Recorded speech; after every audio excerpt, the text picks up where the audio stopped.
네, 김경래의 최강시사 2부 시작하겠습니다. 여의도 정치의 젊은피 박성민 더불어민주당 최고위원과 국민의힘 이준석 전 최고위원과 함께하는 정치사이다입니다. 자, 두 분 모셨습니다. 안녕하세요. 네, 안녕하세요. 유튜브 라이브 열려 있고요. 문자 참여 기다립니다. 짧은 건 50원, 긴 건 100원, 샵 9730 스마트폰 콩 이용하셔도 좋고요. 제가 좀 전에 그 김경진 의원하고 전 의원하고 인터뷰를 했는데, 이 김경진 전 의원은 약간 이제 굳이 따지자면 그렇게 나누는 거는 뭐 너무 무식한 방법이긴 하지만 검찰의 입장을 많이 좀 말씀하시는 분이잖아요. 네. 검찰 출신이기도 하고. 네네. 그래서 인터뷰하면서 저는 좀 이제 그 반대되는 얘기를 많이 물어보는데 당연히. 그러면 또 이제 청취자분들은 왜 너 편파적인 진행을 하냐, 왜 추미애 편드냐, 뭐 이런 얘기를 또 많이 듣고. 아니, 두 분은 와도 제가 그러지 않아요. 그 이준석 최고위원께는 민주당식 질문을 많이 드리고, 박성민 최고위원께는 제가 국민의힘식 질문을 많이 드리는데, 뭘 해도 욕을 먹습니다. 원래 욕을 먹어야 잘하는 겁니다. 자, 오늘 무슨 얘기를 하면서 욕을 먹어볼까요? 덕담해 주신 것 같은데 오늘은 그런데 깔려 있는 메뉴가 어떤가요? 김경수, 안철수 그리고 대망의 추미애까지 이거 뭐. 이거 다 할 수 있을까요? 재료가 부담스러운 재료들입니다.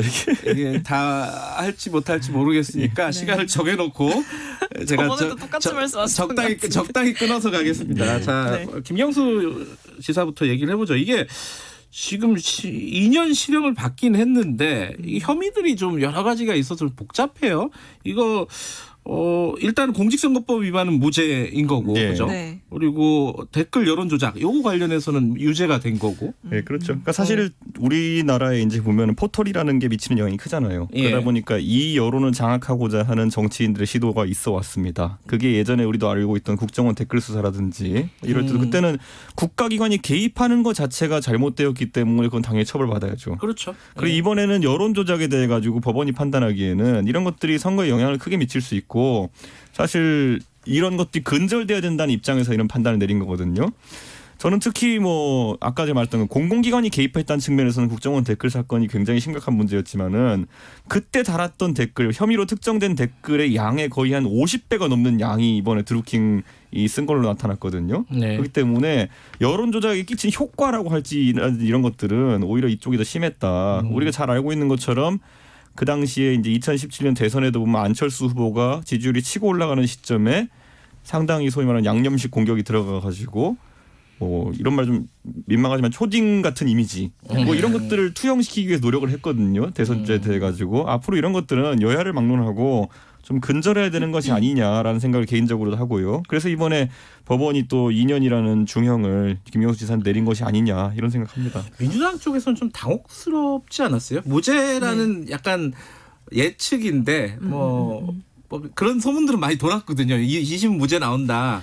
사실은 좀 분위기가 무죄를 관측하는 게 굉장히 우세했던 건 맞는 것 같습니다. 저도 그 결과 나오기 전까지 뭐 다들 무죄겠지라는 생각을 하면서 이제 떨리는 마음으로 지켜봤는데, 근데 김경수 지사께서 굉장히 담담하게 또 그 판결에 대해서 임하시더라고요. 근데 저는 일단 좀 반전 가능성을 완전하게 배제하는 거는 아닌 것 같다. 대법원 말씀하시는. 왜냐하면 이제 일단은 법정 구속을 시키지 않았죠. 그러니까 보석을 유지를 한 것인데 결국에는 이게 재판부도 좀 고민을 했다는 사실이 좀 드러났다. 그리고 그 고민의 여지는 분명히 대법원까지 전달이 될 것이다라고 해석하고 있는 변호사들도 계시고, 그리고 동시에 이 김경수 지사 측에서 계속해서 좀 주장을 했던 부분, 특히 로그 기록과 관련해서는 이제 전문가의 좀 기술적인 감정을 좀 받아보자라는 주장이 계속 있었고, 동시에 드루킹 일당에서 진술했던 그런 여러 가지 부분들이 사실은 재판부가 허위라고 판단한 것이 많음에도 불구하고 이것을 선택적으로 취사 선택해서 고른 것에 대해서는 좀 부당한 부분이 있을 것이다라는 그런 주장을 계속했던 거고, 그런 의미에서 김경수 지사가 이제 진실이 반쪽만 밝혀졌다라고 얘기를 한 것 같습니다. 근데 저는 이번에 그 법적으로 이제 문제가 됐던 부분, 재판부도 선고하면서 결국에는 판가름이 나는 지점이 김경수 지사가 시연을 받느냐 안 받느냐에 대한 부분이잖아요. 거기 관련된 게 닭갈비니 이런 얘기들 쭉 나온 거죠. 저는 근데 그 닭갈비 전술 자체가 굉장히 좀 민망했다. 이런 얘기하고 싶은 게, 닭갈비를 포장한 영수증이 있고 하니까 같이 먹었으니까 나는 그때 보지 않았다 이거 아닙니까? 근데 7시부터 9시 정도 되는 시간에 8시부터 한 15분 동안 기계가 뭐 돌았다는데 27분까지인가? 예. 돌았는데 그 긴 7시부터 9시까지 닭갈비 먹었다는 건 아니잖아요. 우리가 닭갈비 포장해 가서 몇 분 먹겠습니까? 그러니까 이게 이런 식으로 이제 이야기하면서 해명하려고 했던 것 자체가 사실 재판부 입장에 봤을 때는 죄를 시인하지도 않는 것이고 반성의 여지도 없다고 판단했기 때문에 이렇게 판단 내린 거 아닌가. 저 같았으면은 봤습니다. 그런데 제가 뭐 선거하다 보니까 뭐 이런저런 사람 만나야 되는 거고 제가 시킨 것도 아닌데 그 사람들이 뭐 시험 보여주겠다 해서 좀 봤습니다. 뭐 이런 식으로 갔으면 차라리 그래 이제 죄의 경중을 따지는 문제를 갔을 텐데 이건 사실관계를 부인해 버리니까 거짓말하네 이렇게 된 것 같습니다. 아니, 뭐 닭갈비 예. 닭갈비 박성민 전술이라고 최고예요. 말씀하시니까 그 얘기밖에 안 했어요. 닭갈비밖에. 아니 닭갈비가 이제 좀 쟁점처럼 부각이 된 건 맞는데 그것이 말씀하신 것처럼 뭐 한 제 기억에는 뭐 8시 9분부터 27분까지 뭐 그 로그 기록이 있고 그러니까 소위 말해 그 킹크랩 시연이 그때 이루어진 것이다라는 이제 드루킹 일당의 주장이 있었고 그것을 김경수 지사가 직접 뭐 지시했거나 묵인했거나 승인했냐가 사실은 쟁점이었잖아요. 근데 이런 부분에서 김경수 지사가 그 닭갈비 얘기를 한 거는 이제 뭐 그 닭갈비를 통해서 뭐를 해명하려고 봤냐라고 봤을 때는 그 시간에 그 로그가 돌아갔던 그 시간과 이제 닭갈비를 포장해서 그 먹었던 뭐 저녁 식사했던 그 시간 자체가 이제 충돌하는 부분이 있었고 그렇다면 그 로그가 돌아간 기록이 있는데 그러면 킹크랩 시연이 이루어진 게 맞지 않냐라고 했을 때는 그것이 프로그램이 항상 똑같은 시간에 그 시기에 가동이 됐던 것이 있을 것이고 혹은 그것이 아니어도 김경수 지사 측에 보여주기 위해 이제 자기들이 자체적으로 준비를 했던 것이지 뭐 그것이 지시 여부가 있었느냐는 따져봐야 하는 문제다. 라는 식의 그 논쟁이 좀 붙었던 것 같습니다. 이번에 비싼 변호사 많이 쓰셨던데 그 사람들이 방금 전에 박성민 최고가 한 주장 그대로 해가지고 패한 겁니다. 네. 자 어쨌든 자 이게 지금 대법원까지 한번 보자는 거고 뭐 그건 뭐 네. 당연한 건데 네. 저 판결문 읽어보셨어요? 참 2심 아직 안 나왔죠. 판결 아니고 보도자료 나왔죠. 그죠 보도자료만 네. 나오고 판결문 자체는 아직 안 나왔죠. 판결문 250페이지라잖아요. 그러니까 판결문 좀 나오고 저도 250페이지를 이렇게 좀 꼼꼼히 읽어보고 나중에 다시 한번 좀 이건 얘기해 볼 만한 부분이 있을 것 같고 네. 정치적인 얘기를 하나 덧붙여 보면은 이게 네. 무죄가 되면은 정치 이제 대선 구도가 완전히 바뀐다 이런 얘기들을 많이 했었어요. 그러면 지금으로서는 이제 아무런 그 영향을 안 주는 거 아니냐? 뭐 어떻게 예상하십니까? 저는 김경수 지사 입장에서 굉장히 안타까운 것일 게 우선 내년 대선에 조금이라도 이제 판에 끼어들려고 하면은 지금 보석 중에 그 족쇄가 풀려야 되거든요. 예. 보석 조건이 뭐냐면은 경상남도 도지사로서 경상남도 떠나가지고 일할 때는 뭔가 허가를 받아야 돼요. 법원에. 그런데 대선 주자가 경상남도를 벗어나지 못하고 어떻게 운동하겠습니까? 그렇기 때문에 적어도 대법원에서 어떤 결과가 일찍 나온다 했을 때도 뭐 그게 뭐 얼마나 일찍 나올지 모르겠고 뭐 내년 초나 이렇게 되겠죠. 뭐 좋지 않게 나온다면 말할 것도 없고요. 그렇기 때문에 김경수 지사 입장에서는 오히려 지금 상황에서는 현실적으로 뭐 법적으로 최대한 다투되 대선 직행하는 것보다는 어쨌든 내후년 지방선거 전까지 법적인 문제가 해결돼 가지고 경남도지사에 한 번 더 도전하고 그다음에 차차기를 노리는 방식으로 전환할 것이다. 이게 좀 전가의 예측입니다. 차차기. 어쨌든 근데 이제 친문 적자 이런 얘기들 많이 하잖아요. 뭐 호사가들이 얘기하는 것들인데 그러니까 그 구도가 이제 깨지게 되면은 그러면 친문의 표심은 어디로 갈 것인가? 뭐 이런 얘기겠죠. 아무래도. 뭐 사실 그 부분에 굉장히 주목을 하고 있고 저도 그 부분이 이제 앞으로 좀 대선까지 남은 시간에 이제 후보들의 뭐 메시지라던가 정책 방향을 완전히 결정하는 그 키가 될 거라고 보고 있는데 일단 저도 이제 이준석 전 최고 말씀처럼 저도 김경수 지사가 뭐 대법에서 그런 혐의를 완전히 벗는다고 해도 당장 대선에 도전할 수 있는 상황은 아닐 것이다라고 판단을 하고 있고 그것은 합리적으로 봤을 때는 한 번 더 이제 하시고 이제 워낙 경남 도정을 잘 챙기고 계셨으니 그 지사를 한 번 더 하시고 그 다음 차차기 대선에 나가는 것이 아마 본인이 생각했을 때도 명분이 있을 것이고 맞을 것이다. 그렇다면 지금 이제 이낙연 뭐 이재명 이런 식으로 이제 이강구도 이렇게 얘기를 많이 하고 혹은 거기에 이제 김경수 지사까지 포함을 시켜서 3강구도로 많이 풀이를 했었는데 그 친문적자라고 일컬어졌던 이 김경수 지사께서 지금 최근에 나왔던 이 판결을 통해서 좀 상처를 입은 게 사실이고 그렇다면 이 당원들의 표심은 이제 앞으로 남은 시간 동안 이제 이 친문 혹은 친문 지지 세력들이 원하는 이 개혁의 방향을 얼마나 잘 실현시킬 수 있는 사람이 될 것이냐 그런 개혁의 동력에 좀 집중하게 되지 않을까라는 생각을 하게 됩니다. 저는 이제 PK 쪽에서 지금 득표하는 것이 친노 친문 향상 내세우는 대선 승리 전략이거든요. 그런데 지금 이쪽에 대표주를 할 수 있는 분들 또는 비중 있는 분들 중에서 너무 법적으로 문제가 되신 분들이 많아요. 김경수 지사도 지금 2심까지 본인한테 불리한 판단이 나와 있고 오거돈 시장 사퇴하셨죠. 그다음에 유재수 경제부 시장 같은 경우에도 법적인 문제 얽혀 있죠. 조국 전 장관 같은 경우도 아주 유력한 대선 주자로 뛰어오려고 했었던 것 같은데 지금 법적으로 뭐 다투는 부분이 있고 저는 이렇게 된다 그러면은 결국 민주당이 과거에 이제 호사가들이 얘기하던 대로라면은 기존에 있던 호남표 에다 더해가지고 어떤 지역의 표를 더 얹어가지고 선거에 승리할 수 있겠느냐. 과거에 이제 노무현 문재인 대통령 겪으면서 PK표였다라고 할 때도 있었고 과거에 안희정 지사가 이제 유력한 대선 주자로 됐을 때는 충청남도표 얘기도 나왔었고 근데 이 두 표를 이제 기대할 수 없는 상황이에요. 이분들이 개인적인 문제 때문에. 그렇다면은 저는 이낙연이냐 아니면 이재명이냐 있어가지고 확장성을 갖고 서로 다툴 것이다. 호남표는 제가 봤을 때는 이재명 지사가 나오든지 이낙연 지사가 나오든지 견고하게 받을 거로 보입니다. 하지만 이재명 지사 같은 경우에는 수도권 표를 얹을 수 있다는 그 장점이 있는 반면에 이낙연 지사는 조금 더 겹칩니다. 그 호남이랑. 그렇기 때문에 예를 들어 호남에서 95% 나오는 게 97% 나오진 않을 거 아니에요. 이낙연 지사 나간다고 해서. 알겠습니다. 저는 그래서 이런 부분 때문에 뭐 아주 내부적으로 고민이 많을 것이고 다시 한번 그래서 영남 주자를 띄우려는 노력이 있긴 있을 것이다. 그래서 최근에 유시민 장관이 방송 시작하셨을까요? 이거 자꾸 얘기하시더라고요. 계속 밀고 있는 것 같아요. 근데 지금 쓱 밀어넣는 겁니다 이렇게. 아니 근데 이 지금 그 민주당 쪽 얘기를 했는데 그 걱정을 너무 할 게 아니라 야당 걱정이 더 중요하잖아요 지금. 저희는 순항하고 있습니다. 뭘 순항을 해요 지금. 안철수 국민의당 대표가 뭘 만들자고 하는데 김정인 위원장 같은 경우는 뭐 속된 말로 콧방귀도 안 끼는 뭐 그런 지금 분위기 아니에요? 그러니까 안철수 대표가 매번 제3지대를 이제 설정하시면서 그 내 중심으로 모여라. 라고 하는 것. 제1야당이 있으면 내 중심으로 모여라라고 주장하시는 근거가 뭐냐면은 기존의 제1야당의 비호감도로는 큰 선거를 치를 수 없다 이거거든요. 네. 근데 제가 공교롭게도 작년 11월인가요? 갤럽에서 한 조사를 보면은 그 안철수, 황교안, 유승민이 세 분의 어쨌든 비호감도 보수 진영 대권 주자들이 조사했는데 안철수 대표께서 69%로 그 당시 1위를 하셨어요. 그렇기 때문에 저는 이 비호감도라는 것이 어떤 객관적인 데이터로 좀 드러난다면 안철수 대표가 오히려 보수 진영 전반을 설득하기 쉬울 텐데 그냥 막연하게 그냥 내가 제일 비호감도가 적어 이러기에는 최근의 선거 결과라든지 아니면 이런 지형으로 봤을 때 매우 설득력이 있지는 않습니다. 그래서 이제 김종인 대표가 무슨 소리 하는 거냐 이러고 그냥 지나가는 거죠.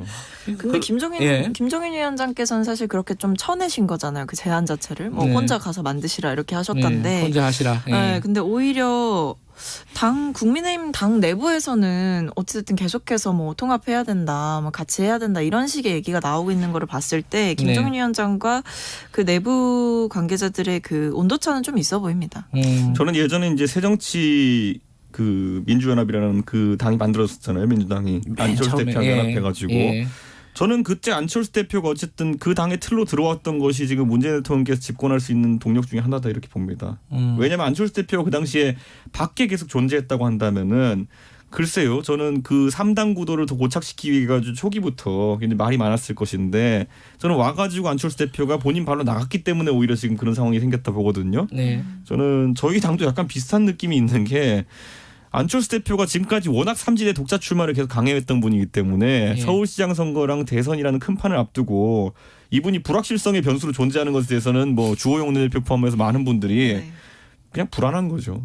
근데 그냥 저는 이 제안 뭐 신당 만들자 이 제안을 보고 약간 무슨 데자뷰 같은 느낌이 드는 거죠. 언제 데자뷰요? 뭔가 이 안철수 대표는 항상 뭔가 새로운 것들을 항상 들고 나오겠다라는 뭔가 기치를 표하는데 이제 더 이상 그것이 새롭지 않기 때문에 이것은 별로 이렇게 힘이 없는 제안이 아닌가 싶습니다. 저 안철수 대표는 그렇다 치고 윤석열 총장은 약간 선긋기 들어간 건가요? 어떻게 그런 기사 많이 나오더라고요. 그 선긋기 하는 주체가 이제 김종인 위원장인데 김종인 위원장은 평소에도 저 사석에서 말씀하실 때도 대한민국 대통령이 의회를 모르는 사람이 되는 것은 재앙에 가깝다라고 이제 이야기하시거든요. 뭐냐면은 아무리 국회가 국민들의 신뢰를 받지 못한다 하더라도 결국엔 국회가 돌아가는 기작을 알고 그 안에서 활동해본 사람들이 정치를 더 잘하지 않겠냐 이런 말씀이시기 때문에 있는 얘기죠. 저는 윤석열 총장이 정치에 참여한다 하면은 아직까지 상대적으로 좀 젊은 편이기 때문에 저는 뭐 다른 길부터 시작할 수 있는 건 아니냐 이 정도의 생각으로 볼 수 있을 것 같습니다. 알겠습니다. 그건 이 정치 얘기는 거기까지 하고 우리 검찰 얘기로 좀 넘어가 보죠. 그 네. 추미애 장관 있잖아요. 네. 윤석열 총장하고 계속 싸우잖아요. 제가 아까 김경진 의원이랑 전 의원이랑 인터뷰할 때 이거 어떻게 해야 되냐 그래서 청와대 나서야 될 때다. 대통령이 너무 지금 혼란스러운 상황 아니냐 이런 취지로 얘기를 했단 말이에요. 박수민 최고위원 어떻게 보십니까? 지금 정리가 안 되는 건 맞잖아요. 계속 누가 잘했든 잘못했든. 계속해서 이제 뭐 갈등이 발생하고 있는 네. 거는 맞고 저도 이것이 장기화되는 것에 대해서는 좀 유보적인 입장입니다. 왜냐하면 어찌됐든 이 피로도라든지 갈등이 발생했을 때 생기는 마찰로 인해서 어찌됐든 법무부와 이제 검찰 사이에서 약간 이렇게 삐가덕대는 부분들이 결국에는 누구한테 영향이 갈까라고 생각해보면 사실 국민이기 때문에 네. 저는 이제 물론 지금 상황에선 솔직히 저는 추미애 장관께서 불가피한 길을 걷고 계시다라고 생각은 합니다. 왜냐하면 이제 계약 드라이브를 세게 걸기 시작하셨고 그것이 지금까지 이제 기득권 조직으로 존재했던 검찰의 그런 강한 반발을 사실 받을 수밖에 없는 길이고 제가 봤을 때 냉정하게 말씀드리면 추미애 장관이 아니셨다면 사실 지금 같은 그 개혁 추진이라든지 이런 동력을 끌어오거나 견고하게 만들기가 굉장히 어려웠을 것이다. 근데 그럼에도 추미애 장관이시니까 그나마 이제 버티시면서 계속해서 이제 가고 계신 상황인 것 같아요. 지금 이제 그런 둘 간의 싸움의 쟁점이 지금 두 가지가 새로 나온 거잖아요. 그 원전 수사, 탈원전 관련된 수사와 특활비 논란이 나왔단 말이에요. 탈원전. 근데 고발했기 때문에 수사하는 거죠. 그러니까 저는 이렇게 보는 게 저도 탈원전에 대해 가지고 이건 정책에 대한 판단이거든요. 그러니까요. 그러니까 정책에 대한 판단을 수사하는 건 옳지 않을 수 있다. 그런데 우리는 이미 겪어보지 않았습니까?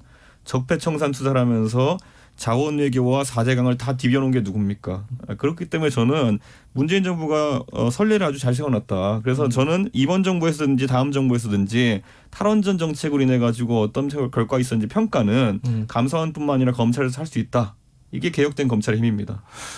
그래 저 박수민 의원. 아니 검찰 개혁을 갑자기 이렇게 한 문장으로 하시는데 저는 거기는 진짜 동의하기가 어려운 게 MB 때려잡을 땐 검찰 개혁 된 거 아니었어요? 일단 말씀하신 것을 봤을 때 말씀해 주셨지만 정책에 대해서 이제 검찰이 뭔가 판단을 하고 수사를 하는 것에 대해서는 굉장히 저는 위험한 일이다라고 생각을 하고 사실 지금 정치검찰이라는 오명을 쓰고 있는 상황에서 이제 정치를 넘어 정책까지 지금 관여를 하려고 하느냐라는 상황인데 뭐 감사원이 일단 수사를 의뢰한 적이 없고 고발할 사항이 아니다라고 명시적으로 밝힌 상황이고 그리고 동시에 이 탈원전 정책 자체가 이제 문재인 대통령의 공약이었고 그리고 이것을 이번에 특히 이제 월성 1호기 폐쇄 결정에 있어서 뭐 경제성, 안정성 뭐 이런 부분들을 종합적으로 따져서 결정한 거 아닙니까? 근데 이런 정부의 주요 정책을 결정함에 있어서 감사원 역시도 이제 감사원 역시도 그것에 대해서 뭔가 결정하거나 판단할 수 없다는 규정도 존재함과 동시에 그리고 이 검찰 역시도 이것에 대해서 개입한다는 것 자체는 저는 그냥 정치 개입이라고 보고요.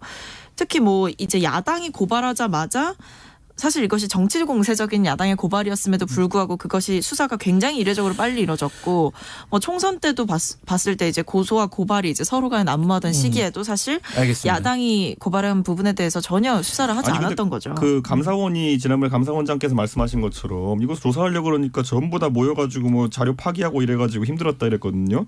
아니, 감사를 방해하는 행위 같은 경우에는 이미 징역 3년 이상의 중형에 처하게 되어 있는 그런 범죄이기 때문에 인지한 이상 오히려 근데요. 수사 안 하는 게 문제죠. 이게 감사원에서는 왜 고발 안 했을까요? 그게 정치적 부담이 있다 봅니다. 저는 오히려 최재형 감사원장 입장에서는 부담 때문에 안 했다고 그러니까 최재형 감사원장이 그런 스타일 아니잖아요. 그런데 여기에 있어가지고 실제 고소 고발이 들어가게 되면은 지금 윤석열 총장에게 들어가는 이 정치적인 비판을 오히려 감사원장한테 했을 겁니다. 그렇기 때문에 사실 전 최재형 감사원장이 이번에 어려운 감 사섰지만은 제 개인적인 판단으로는 조금 비겁했다 이렇게 좀 보기도 합니다. 왜냐면 고발 안 하고 이런 부분이 아니 그 정도로 감사 방해가 있었다고 한다면은 공무원들에게 일벌백계를 해야죠. 그건. 알겠습니다. 그 박수민 최고위원께도 하나만 여쭤볼게요. 특활비 지금 문제 제기를 했는데 사실관계가 파악이 제대로 안 되고 문제 제기가 된 느낌이 있어요. 지금 야당 입장은 다르잖아요. 그러니까 야당이 알아보니까 잘 내려갔다는데 왜 그런 소리를 하냐 이러고 있단 말이에요. 근데 장관은 난 잘 모르는 거다. 특활비가 이제 돈 들어간 돈은 있는데 보고가 오지 않았다라는 게 이제 사실은 그런 점에서 특활비를 지금 부정하게 사용하고 있는 것이 아니냐. 예. 아니 이런 질문을 이제 하신 것 같고 그거에 예. 대해서 감찰을 진행을 하고 있는 상황이라서 이 예. 부분은 뭐 저희 다음 주에 나오면 좀 더 구체적으로 얘기해 볼 수 있지 않을까 싶습니다. 저는 그래 돈을 쓰는 데 있어가지고 예. 헤프게 쓰는 사람은 이 돈 저 돈 다 헤프게 쓰거든요. 예. 저는 최근에 들어가지고 저희가 정치자금 관련돼 가지고 추미애 장관께서는 정치자금도 상당히 엄격하게 관리되는 돈이고 용처가 정해져 있는데 논산에 가 소고기 아들 그 정치자금 퇴소식에서 예. 사주시고 그다음에 또 무슨 그 알겠습니다. 자녀가 하는 예. 식당에 가가지고 250만 원 쓰시고 이런 문제로 논란 겪으신 지 얼마 됐다고 해가지고 다른 사람에게 이렇게 의혹을 제기하시는 건지 같이 수사 다 합시다. 네. 알겠습니다. 오늘 여기까지 듣고요. 저 다음 주에 요거는 뭐 아마 특활비 관련된 내용은 대충 정리가 돼 있지 않을까 싶어요. 다음 주에 계속 얘기하시죠. 고맙습니다. 예, 네, 감사합니다. 감사합니다. 정치사이다 박성민 더불어민주당 최고위원 이준석 국민의힘 전 최고위원이었습니다.